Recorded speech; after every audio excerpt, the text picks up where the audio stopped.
Good afternoon, Mr. Malungana. Good afternoon, CJ.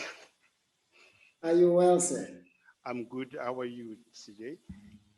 I'm very well, thank you. Where did you obtain your qualifications? University of the North, which is currently called University of Limpopo. Yes. Yes. And what have you been doing all along, apart from being an attorney? Did you do something else before you became an attorney? Yes, but that is in my high school years when I was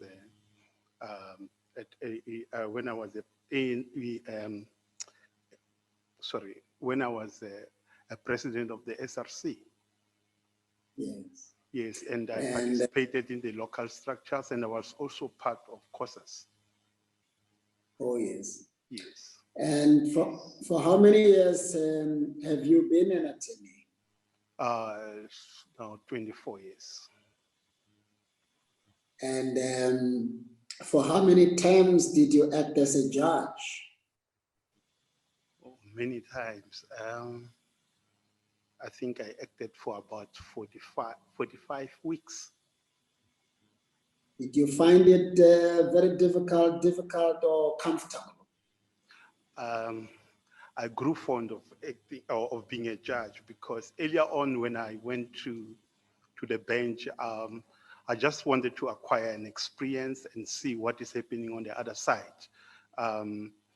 But I found it very interesting because each day you meet new challenges. Yes. And that was very interesting. Thank you. Colleagues, may I have your names, please?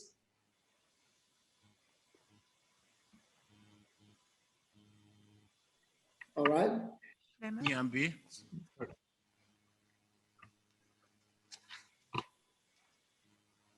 Thank you. I don't know whether you heard Schlemmer. I've got you here, Prof. All right. JP? Thank you very much, Chief Justice. Good afternoon, Tatan Malunga. Good afternoon, JP. The CJ covered the first part. You've acted for about 45 weeks in the division. And I note in the spreadsheet that you have yet to do special civil trials and special motions. Is that correct? Indeed. Yeah, you've had 1 week in the agent court. How did you find it? I can't hear you well. I say you've acted for 1 week in the agent court. How did you find that? It taught me a lot of things, and especially to the skills of having to make judgments on your feet,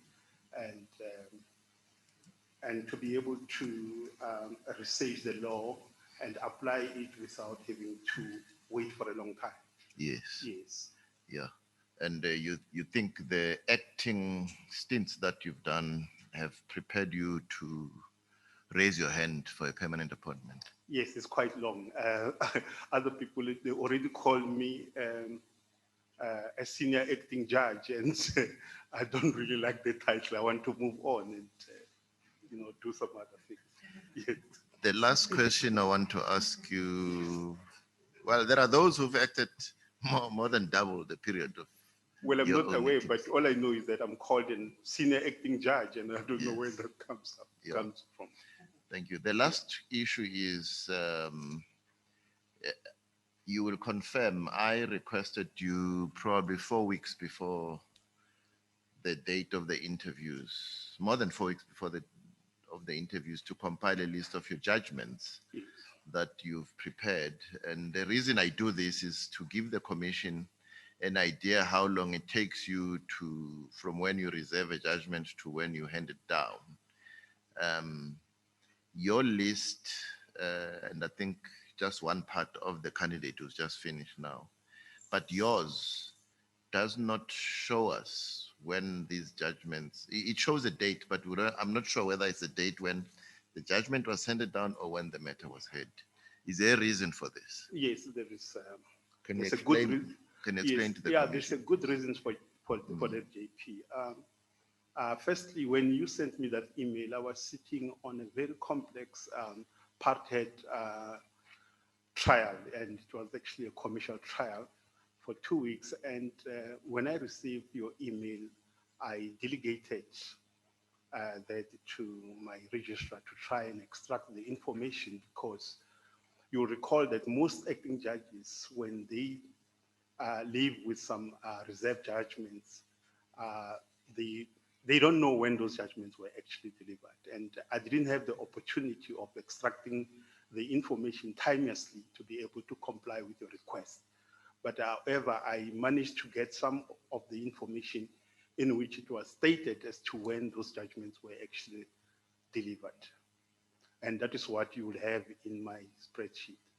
So the dates we have here, the dates when the judgments were delivered. The date, so The dates that are in the list, are those the dates when the judgments were delivered? indeed, Were handed indeed, down. JP. Indeed. Okay. Yes. Are you able to tell us whether in any of these judgments it took you less than 3 months, or in fact, don't deal with that. Whether it took you more than 3 months or more than 6 months? My time around usually is 2 months or a month. I hardly go beyond 3 months to deliver my judgments. Yes. Yes. Okay. Thank you very much, Chief Justice. Thank you very much, Honorable JP, Honorable MEC. I'm covered, Chief Justice. Thank you so much. Prof. Thank you, Chief Justice. Good afternoon, sir. I'm to your right, Good afternoon. directly to your right. Good afternoon, Prof.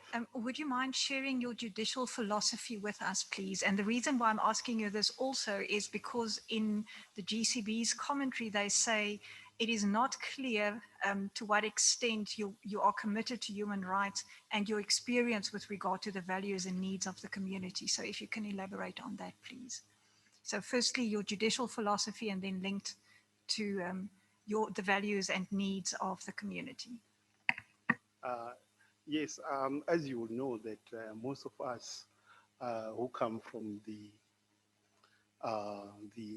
rural areas and the townships, sometimes we don't really record exactly what we do in our communities.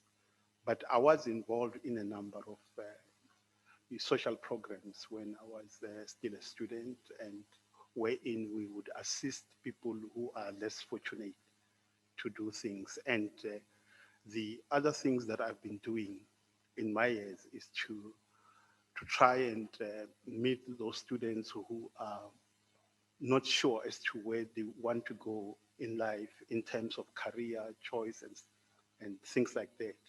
And I have assisted them a great deal, especially when I'm back home in Limpopo, and I will try to meet with the youth leaders of the community and try to deliberate on issues that go around the community and assist them where I could from legal perspective. And especially the issues regarding the land claims, and some of them would ask me that, how do I go about filling in the land claims document, and I will assist them in that regard, but without necessarily recording them in a formal manner. Yes. And your judicial philosophy, sir? Judicial philosophy. Yes. Probably maybe you need to elaborate as to what do you mean by judicial authority. No, judicial philosophy. Yeah, what is your philosophy as a judge when you determine the answers to matters? Oh, yes. Firstly, I will have to. Mr. Malungana, do you understand it, or do you want it to be simplified? I don't want it to. I wanted her to actually simplify it and elaborate so that I can be able to, get the context. Let me try. When you deal with cases before you, Yes. central to your thinking or approach, Yes.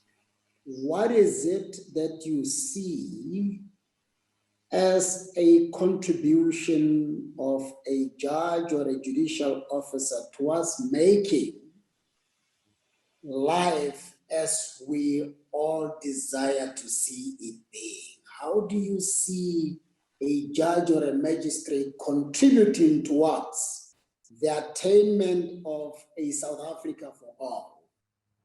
Yes. Firstly, I would consider the legal principles and the constitutionality of the issues that are being raised in the particular set of facts, and and and then because of the fact that as you know, the Constitution is the basis upon which we as judicial officers needs to have regard to before we could determine whether whatever relief that is being asked is competent or not.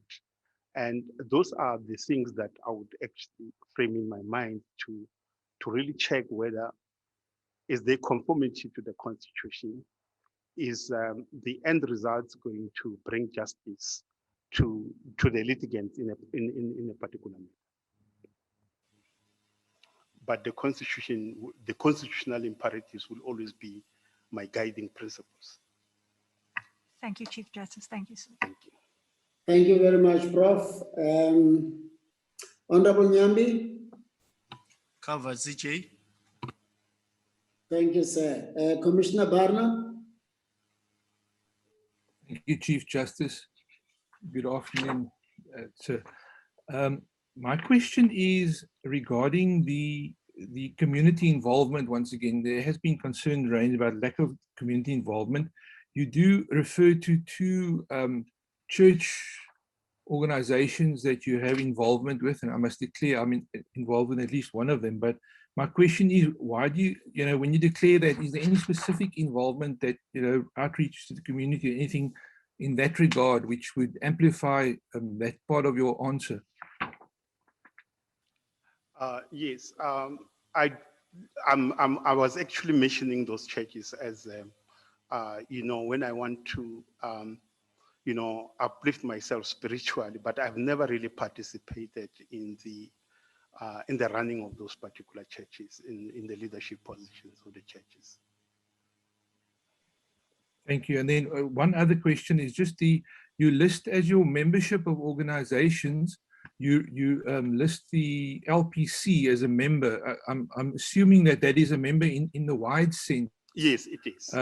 Members of the council are elected, so strictly speaking, it's a regulator, and you're not a member of the council, just for clarity. No, I'm not. Okay, thank you. Thank you, Chief Justice. Thank you. Thank you, sir. Mr. Malungana, you alluded to your role in COSAS.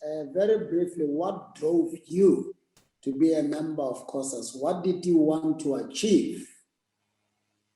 When I was a member of the COSAS, it was still the early years of our country's democracy. I was president of the SRC in our schools, and the most important objective at that particular time was to expedite the emancipation of our people at that particular time. You will recall in the 1990s when Mandela was released from jail, most of our schools in the country, they embarked on various forms of resistance, and sometimes we had to be under one umbrella body where I was representing my school, and other presidents were representing their schools, and we had to all gather under the umbrella of COSAS at that particular time, and that was in the early years of COSAS. Now, let me ask you a rhetorical and yet necessary question. Is it possible to talk about what COSAS stood for as something that is divorced from a commitment to human rights? Yes, education, COSAS is involved in the struggle for a better education, and education has always been part of human rights. That every child must acquire the necessary skills and must acquire education, and must be able to participate in the economy of our country. And That all stems from education. CJ, Thank- CJ, allow me, Yeah. I beg your indulgence. I want to follow up 2 questions on the basis of what you've just asked quickly. Yes. Please, if you allow. Is that Honorable Dodovu? Yes, I also Yes, want sir. to follow up, CJ. yes, Okay, all right, okay. yes. Okay, when was COSAS founded?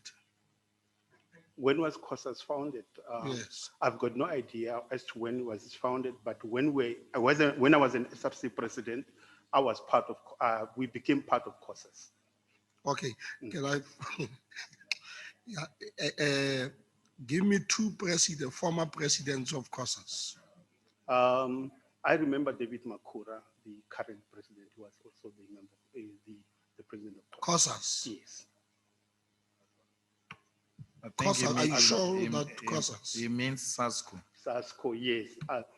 Sorry, I beg your pardon now. No, I want to talk about COSAS. Yes. COSAS. No, it was actually SASCO, yes. Yeah, he was SASCO. Yes. You don't remember 2 presidents of COSAS? No, I don't remember them now. Look at But I your- remember Mashawu Manzini from our area. He was the regional president. There is a former president of COSAS. Not the national one, but I'm saying there is a No. former president of COSAS here. the other one I remember was Julius Palema. Okay, thank you very much. I'm done, CJ. Yeah. Thank you, Honorable Dodovu. Advocate Mpofu, No, I'm covered, CJ. Thank you, sir. CJ, follow up, CJ. Is that you, Commissioner Sigogo? It's me, CJ. Thank you. Yes, sir. Good afternoon, sir. I'm on your right. Yeah. You made mention in your document, in your pack, Yes. that there's a role that you played in the Black Lives Association. Which role did you play? I did not say in my CV that there is a role that I played. I only said I was a member of the PLA. Okay. Which year? That was around 2010 when Princeman Mabunda was the president of the PLA. Thank you. Thank you, CJ. Sorry, Uh, follow-up question, CJ. Sorry, Clara. yes, Honorable Clever. Thank you, CJ. Good afternoon. Good afternoon. Candidate, you say you were a member of COSAS. Sorry, SASCO, not That- COSAS. But No, I need Honorable Clever, he said he was an SRC president that affiliated to COSAS, and that's how he became a member of COSAS. Yes, that's how I. Not I was not actively involved in COSAS.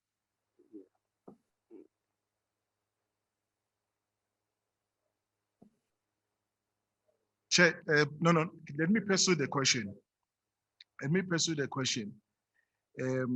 You were a president of SRC that was affiliated to COSAS.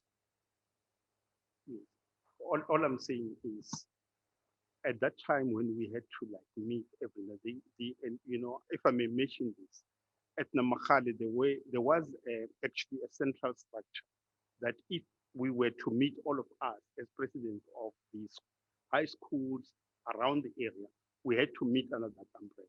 So I think the mistaken part of the whole thing is whether it's COSAS or it's SASCO. But that was in the early 90s, and it's not something that I also mentioned in my. CJ, it serves no purpose to pursue the question, thanks. Thank you. You are excused, Mr. Malungana. Thank you. Thank you.